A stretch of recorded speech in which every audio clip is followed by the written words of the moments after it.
We are here with author Claude Phipps today, talking a little bit about his newest book, An American Family History. So thanks for joining us today. Thank you for inviting me. Tell us a little bit about your book, and I think it ties into your heritage even a little bit, but tell us a little bit about your book. Yeah, I had been sort of avoiding the heritage for years and years.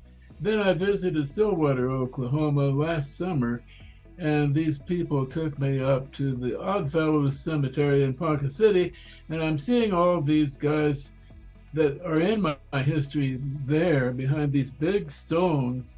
And I got more interested in seeing what their backgrounds were, particularly John M. Phipps, who lived to be 104 years old. Then I also found some people in San Diego that were familiar with his twin called Eli, and that's the other side of the family. He lived to 107. That guy.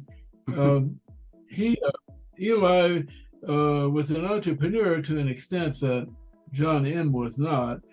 He built a sawmill back there in the 1800s, which cut the wood that built Denver.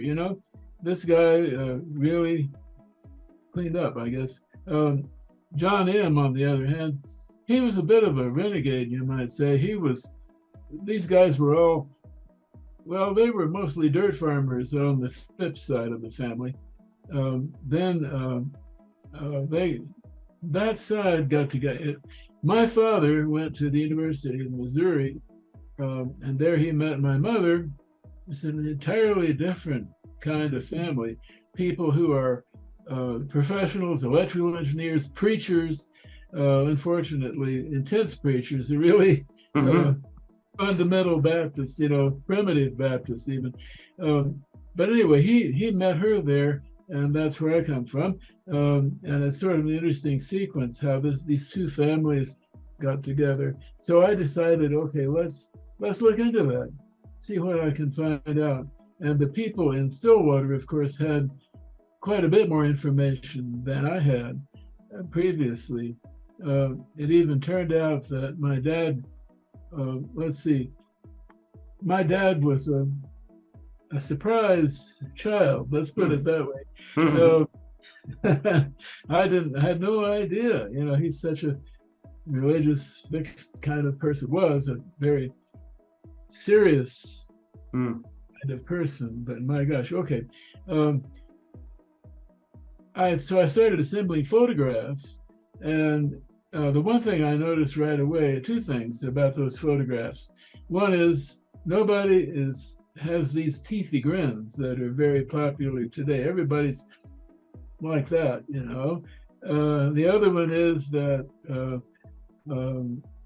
they don't touch in those pictures. They're not arm over shoulder. They're just standing there. Um, it was hardworking people, and they were just taking a moment out to get a photograph and let's get this over with so we can get back to work. That Uh-huh. thing. So it was interesting from that point of view to me to look into it more. So do you trace back to, you mentioned that those two twins that you traced it back to, do you come through, is it Eli or John M? Which one did you say you, John M. John John? M. He was born in 1812 in Virginia. At that time, the British were tearing up Washington, D.C., and the Yeah. Crimean War was happening. I mean, that's a long time ago. It's really, yeah, I go back to him. Now, he's my great great grandfather.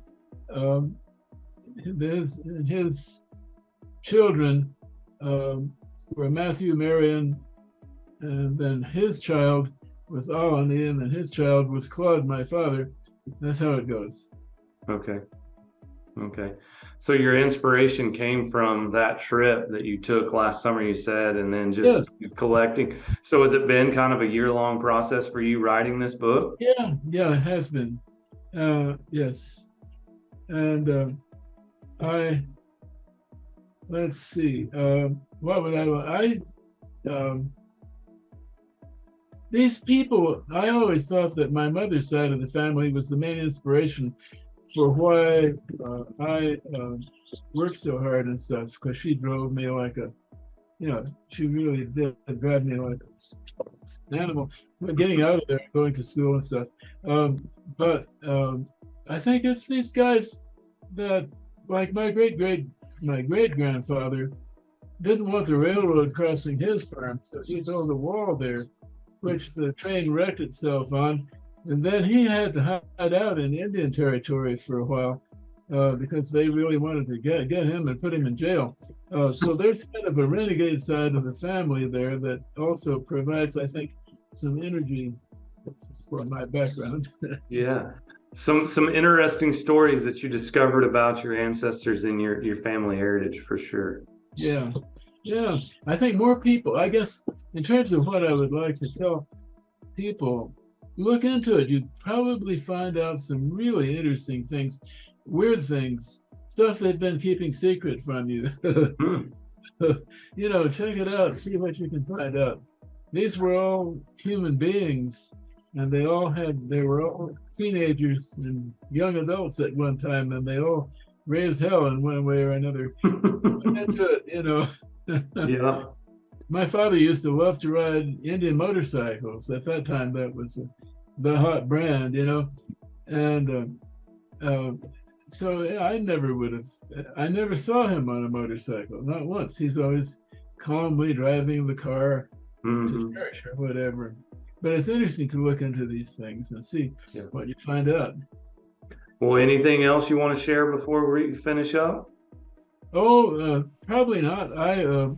The book it's a pretty thin book. It's about as thick as my thumb, so you can get through it pretty quick. If you want some reading in the evening, you'll finish it in a couple of nights. And I think I tried to make it as interesting as possible and packed it full of photographs that I had, so that it's more interesting. It's not just text. Yeah.